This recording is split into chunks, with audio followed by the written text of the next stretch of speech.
We have to take notice of LSU football this time of year for the first time in a few seasons. We got Matt Muscuna on the line from ESPN Radio, Baton Rouge, New Orleans, Alexandria, Monday through Friday at 3 p.m. Central. Matt, it's always good to see you, man.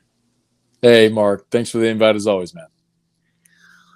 Well, if you follow college football long enough, you understand that LSU shouldn't necessarily take much of a hit for going to Fayetteville on a lazy, cold, saw the ice, hanging from the goalposts earlier in the day, 11 a.m. Central Time start. This is what happens to young men that are coming off the historic high of where they were coming from, but they made it through. That's the important thing, that it was 13 for LSU and 10 for Arkansas at the end of the game. I think you were alluding to the historical perspective as well. That's just this series, man. I don't necessarily see it as an excuse, but it's more of an explanation. This is a game that has always meant more to Arkansas. They see it as a rivalry, the silly boot trophy. They came into the league in '92 and they stuck LSU with Arkansas and that stupid 1:30 Friday kickoff on Black Friday, and LSU resented it forever. And it's just a thing where it's always meant more to one side than the other. But LSU's got to, I've been saying this for years, Mark, for decades, literally. LSU's got to flush that. You got to forget about that because the other side wants to play, and when Arkansas is good, they'll pop you. And Arkansas's not having a great year, but they almost clipped LSU on Saturday in a game that shouldn't have been as close as it was. But I think you're right. The point for LSU is, as great Jim Valvano said, survive in advance, and that's what LSU did Saturday in Fayetteville. I'm chuckling over here, Matt, because you're making statements that I've heard out of other people before from an LSU perspective, but maybe not to the degree that I really got it, that, this is not what we wanted to be paired with this other school as they're the new entry into the SEC, and they're suddenly forced to be our rivalry on Thanksgiving weekend. For an outsider, I always thought, it's cool. Arkansas and LSU play on the Friday after Thanksgiving. So, hey man, do you know in this part of the country how much people celebrate and party and everything? It's just part of our culture. So the day after Thanksgiving, to play a football game at 1:30 in the afternoon, there is nobody alive who wanted to ever see that. But Arkansas saw it as they're sort of attached at the hip when they came into the league, when they were the newbie. And LSU resented it. And you know what's sort of an odd full circle here? When Missouri came into the league, they've now paired Arkansas and Missouri in that Friday after Thanksgiving 1:30 game. They have the stupid battle line trophy that it's dumb. And Arkansas fans resent it, and the game means more to Missouri. And so many times Missouri challenges Arkansas when they have no business to, but the shoe's on the other foot. And I try to explain to Arkansas fans, okay, how you feel about Missouri, that's how LSU felt about you, but LSU had a half century more equity built up in this conference already when they got saddled with you. So I think they're starting to maybe get it a little bit, or maybe not, because fans are fans. Is it just so obvious, or am I wrong that Missouri is just clearly the school that's hanging off the edge of the SEC, both geographically and just literally, and just saying, we are part of this conference? Vanderbilt's still there too, bro. They are, but Vanderbilt's inaugural member, but 26-game losing streak, man. No, look, if it snows at your school on the reg, you probably don't belong in the SEC. So Missouri probably a better fit in the Big Ten, no doubt. And the odd thing too, Mark, is when Missouri came into the league, everybody thought, okay, Missouri and A&M coming in, Missouri will be great for basketball. A&M should be good for football. And the exact opposite happened. Remember, Gary Pinkel came in. They won the East the first 2 years. Yeah. And, in A&M, I guess they had Manziel there at the beginning, but they really face-planted. Missouri's basketball team is stunk. So kind of odd. A little bit of a tangent there. But anyway, yes, Missouri's an odd fit. And, of course, they put them in the East. So, right. And that had to be done, but I get it. So back to the LSU front here.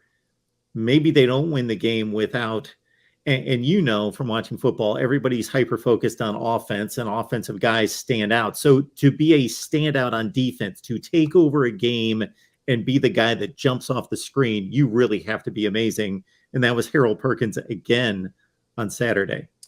And he's been that guy pretty consistently this year. But the country's just starting to see it. Whenever you around these parts, if you mention the name Tyrann Mathieu, like, you better come correct, because the Honey Badger is deified here. The season he had in 2011, his ability to impact the game in so many ways, you can't just say, "Oh, this guy reminds me of Tyrann Mathieu." Like, you just can't do that around here. That's like taking the Lord's name in vain. You don't do that. But I'll tell you, man, Harold Perkins is. I never thought I'd see a player like Tyrann again, but Harold is as close to that as LSU has seen, and it's incredible because he's doing it as a true freshman. And it's not just that he's athletic and he can run real fast and makes tackles. It's when you need a play, everybody knows you need a play. Everybody's looking at that guy to make the play, and he still makes the play. That's pretty special, man. I've always said, whenever the definition of elite is when you can take the extraordinary and make it feel commonplace. Harold Perkins is doing that right now. That's what Tyrann did, and that's what Harold Perkins is doing right now. It's incredible to watch, man. He did his efforts on Saturday, won that game for LSU, and he was incredible spying Bryce Young against Alabama. And you can go back to the Ole Miss game where he did the exact same thing and wrecking that offense. And Lane Kiffin, if you go back and look at it, Mark, Lane Kiffin in his post-game press conference said, what changed? Because Ole Miss got up to a 17-3 start in that game. He was asked in his post-game press conference, what changed? He said, well, they put 40 on the field. I mean, it really it tilts the field. And the crazy thing, LSU got really blasted at home by Tennessee early October. Harold Perkins played 8 snaps in that game. 8. Now, I'm not saying that if Harold Perkins plays the full game, LSU wins. Please don't misunderstand me. But it's a different game. It's a very different game. I wasn't aware of that. And I watched that game until it got out of hand and I moved on to other things, but I did not realize that. Wow. I really started to notice him against Auburn. He made some plays in that game that obviously prevented a disaster on the Plains. All right, we got Matt Moscona here from ESPN Radio. Baton Rouge, New Orleans, Alexandria. Catch him Monday through Friday, 3 p.m. Central Time. Okay, it's UAB, it's Texas A&M. In another world before the college football playoff, it would have been, okay, this team's going to an SEC championship game, Sugar Bowl. If they lose one of these games, it doesn't look good for the record. You don't want to lose. But if they do, no big deal, because it's still line to New Orleans and playing in the Sugar Bowl. But it's a playoff, and it's if this team runs the table, they're going to be in the playoff, I believe. You believe that? I do. Okay. I do believe that they will get to the playoff with a win against Georgia. It's so interesting, Mark, because so I don't necessarily believe that. Okay. And I just look at precedent, and I keep looking back to 2016. And if you remember that season, Penn State was a 2-loss Big Ten champion that had a head-to-head win over Ohio State. Their losses were to Michigan and an early season loss to Pitt. Yep. And the committee put 1-loss Ohio State in, who didn't even play in the Big Ten championship game, and had a head-to-head loss to the Big Ten champion, Penn State. They put Ohio State in the field. That would bode well for Tennessee in this scenario over LSU. So, and I'll grant you, Penn State that year beat Wisconsin in the Big Ten championship game, who was ranked 6th at the time they beat them. Okay, I would have said top 15. Okay, that was a top 10 matchup. And it's not number 1 Georgia defending national champion. I get it, but I don't think it's that cut and dried that LSU wins therein. I think they're going to need some help. And but I may be wrong, Mark. And it's interesting to hear you say that, because the more people I talk to feel the way you do.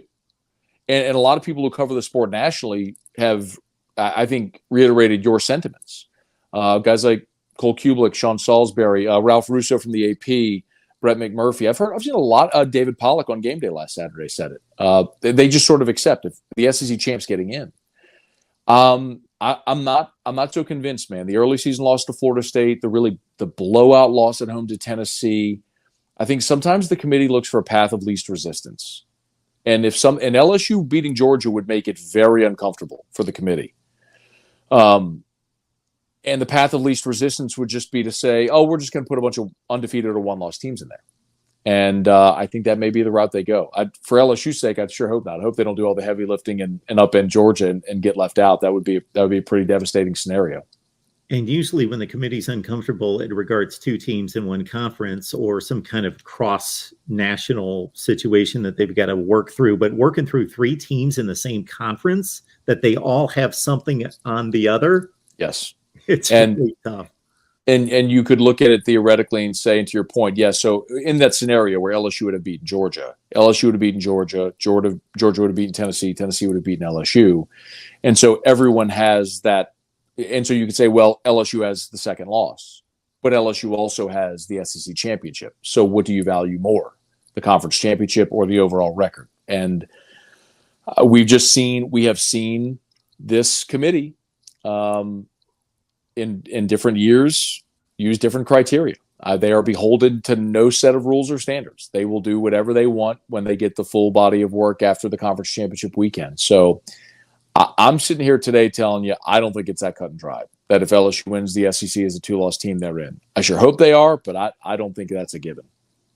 Yeah, they definitely have a bullet point list of items they can go to say, well, conference championship, no. Best record, best win, worst egregious loss, whatever they want to go to, resume that they can grab when they need to.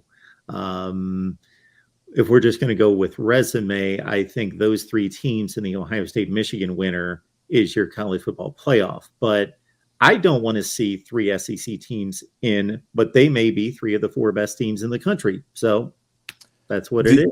The really interesting scenario to that point would be if Clemson takes another loss, you have a two-loss Pac-12 champion. Say Southern Cal loses somewhere along the way. And so whoever it is, Southern Cal, Oregon, Utah, UCLA. And if TCU were to lose somewhere, would their resume stand up? And I don't know that it would as a one-loss Big 12 champion or whoever would win the Big 12. Mark, I don't think you'd have any scenario but to put all three SEC teams in. The only other option, I think, would be the loser of the Michigan-Ohio State game. But I think Tennessee would have a stronger case than the loser of that game. And I think you would see all three SEC teams get in. Now, I don't think that's what's going to happen. I don't think we end up in that reality. I don't think LSU is going to beat Georgia. So I think all of this conversation is moot. But yeah. But you have to have the conversation at this point because LSU is take care of UAB, take care of Texas A&M. Boy, that December the 3rd becomes really interesting, man. So, Matt, if they do in fact take care of those two, and what's going on at Texas A&M is just wow. What do you have to see out of LSU to believe that they're going to have a better than puncher's chance against Georgia? Yeah, and LSU offensively is different than Tennessee. I'm not trying to draw comparisons. Tennessee's pass offense has been magnificent this year. But the way they approach offensive structure is different. The reason LSU might have a chance against Georgia, if I was just sounding it out here, I believe LSU's defensive front seven, we talked about Perkins, but really LSU's entire defensive front seven is so fast and athletic. They can run sideline to sideline. That they look like, we spoke before the Alabama game, Mark, I told you this.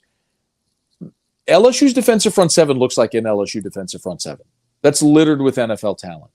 And it's going to be hard to run the ball and turn the corner on this team. Where they're vulnerable is in the secondary.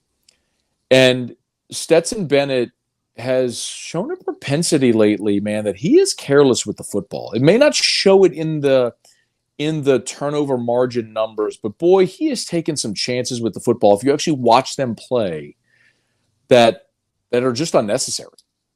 And if they go into a situation where Georgia turns it over 2 or 3 times against LSU, you give that offense extra possessions, and you end up in a tight ball game in the fourth quarter. You've watched enough football to know, man, that's the recipe for an upset, where you're just a possession away, a busted play one way or another in the fourth quarter to determining an outcome. And I think that's probably LSU's path. But moving the ball against Georgia's defense is going to be tough for anybody. But I think LSU's defense is probably the unheralded story of this season for this team, how good they've been consistently throughout the year. Yeah, from the time that I saw Stetson Bennett step on the field, I think in 2020 for any kind of meaningful action, especially when they played Alabama in that huge matchup in Tuscaloosa, it was like, this guy's pretty good. Yeah. He does a lot of good things, but there's about 2 or 3 times a game when it's like, why are you doing that? You cannot do that. and he continued to do that. And then he had that block against Michigan and Alabama in winning the national championship where it was like, okay, he buttoned it up. He didn't do that. And I thought that he'd taken a huge leap forward. And of course, once you win a national championship and becoming a national championship game winning quarterback after all the adversity had come through, and I credit the guy a ton because he took a ton of criticism as not being good enough. He gets that monkey off his back. They're losing with 5 minutes left. It looked like he was the guy that blew the game. And he gets that off his back and wins it. I'm like, well, sky's the limit in regards to his confidence just has to be through the roof. But maybe his confidence is a little bit too much through the roof because he's back to doing that against teams like Florida, just kind of whipping the ball downfield wherever he wants to. Maybe it's because he knows that defense can crush just about everybody in their sight. Maybe so. Maybe that's the security blanket that allows him what he feels is the freedom to do that. But you asked sort of a path. That's how it would or could look. But if Georgia plays a clean game, I don't think there's anybody in the country that can beat them. But if they don't, you could have some tense moments in Atlanta, December 3rd. Always good stuff from Matt Moscona, ESPN Radio, Baton Rouge, New Orleans, Alexandria. Catch him Monday through Friday, 3 p.m. Central Time. And of course, a lot of people not in that area, Matt, I want to make sure that they can find your content as well. Yeah, sure. You can stream us at 1045ESPN.com. We have the 1045 ESPN app and the 1045 ESPN Facebook page, or our YouTube channel, so you can watch all of our daily lineup on YouTube as well. Always appreciate it, Matt. My pleasure.